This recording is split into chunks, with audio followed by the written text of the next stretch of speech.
Breaking news, the man accused of killing a TSU student has been arrested 4,000 miles away. U.S. Marshals picked up Brandon Horton last night in Hawaii, of all places. Why? He has relatives there, and they think he's been hiding out there all summer long. He's accused of shooting and killing Craig Lambert at Hadley Park. The death initially was ruled an accident. Horton's now charged with murder. No word yet on when he's going to be brought back from Hawaii to Tennessee. And we're continuing to follow breaking news this morning. Gunfire erupts across a quiet neighborhood in Antioch. Yeah, a 16-year-old boy pulling into his own driveway when he was hit. News Channel 5's Matthew Torres live at Vanderbilt University Medical Center. That's where that 16-year-old was taken. How's he doing?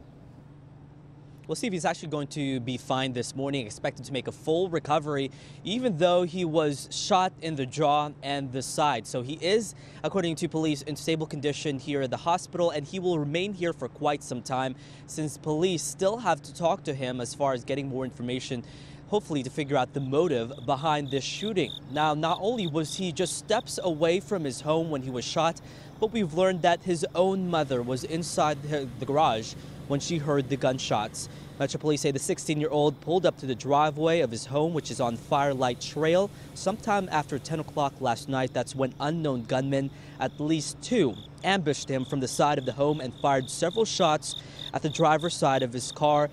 Police responded, and in fact, they actually found the handgun at the scene. So this morning, police are finding it difficult to investigate this since there were no eyewitnesses. Again, we don't know the motive behind the shooting.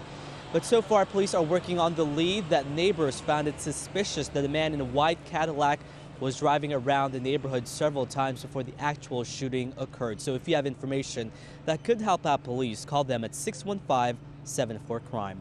Reporting live at Vanderbilt University Medical Center, I'm Matthew Torres, News Channel 5 HD. All right, Matthew, thank you. And new this morning, a fast food robber is now behind bars. Police arrested Brian Brewington last night. They say he robbed the Subway on Lebanon Pike back in July. We're also told that he's facing charges for another robbery in Goodlettsville. Two people were taken into custody after a drive-by shooting at a high school soccer game. We're told the suspects fired a pellet gun as they drove by Riverdale High in Murfreesboro last night. Fortunately, no one was hurt. Officers say two people were taken into custody, but their names and whether or not they're facing charges have not been released. New details about a shooting that sent one person to the hospital, which happened at the intersection of Indiana Avenue and 40th Avenue North around 6 last night. Witnesses say they heard gunshots before seeing a young man collapse. We're told he was shot at least once in the chest and is in critical condition. So far, no arrests have been made, but if you have any information, call Crime Stopper 615-74-CRIME. Well, the man accused of killing two teenage girls nearly 20 years ago will be facing a judge this fall. The murder simply shocked Nashville of the two teenage girls. Patrick Streeter was extradited back to Nashville Wednesday night to face premeditated murder charges. He's accused of stabbing Tiffany Campbell and Melissa Dawn Chilton inside the exotic tan for men business that was on Church Street back in 1996. However, he wasn't indicted for the crimes until 2013. At the time, he was already behind bars in California for a robbery. He is now set to be arraigned September 9th. Two massive drug busts uncovered a huge stash of marijuana in Hermitage. The first raid happened at this home on Bonnet Lake Drive. Detectives seized 120 pot plants and 51 grams of processed marijuana. Danny Dennison and his wife Nora are now charged with manufacturing pot. Detectives were also tipped off about another grow operation at a nearby apartment complex on Andrew Jackson Way.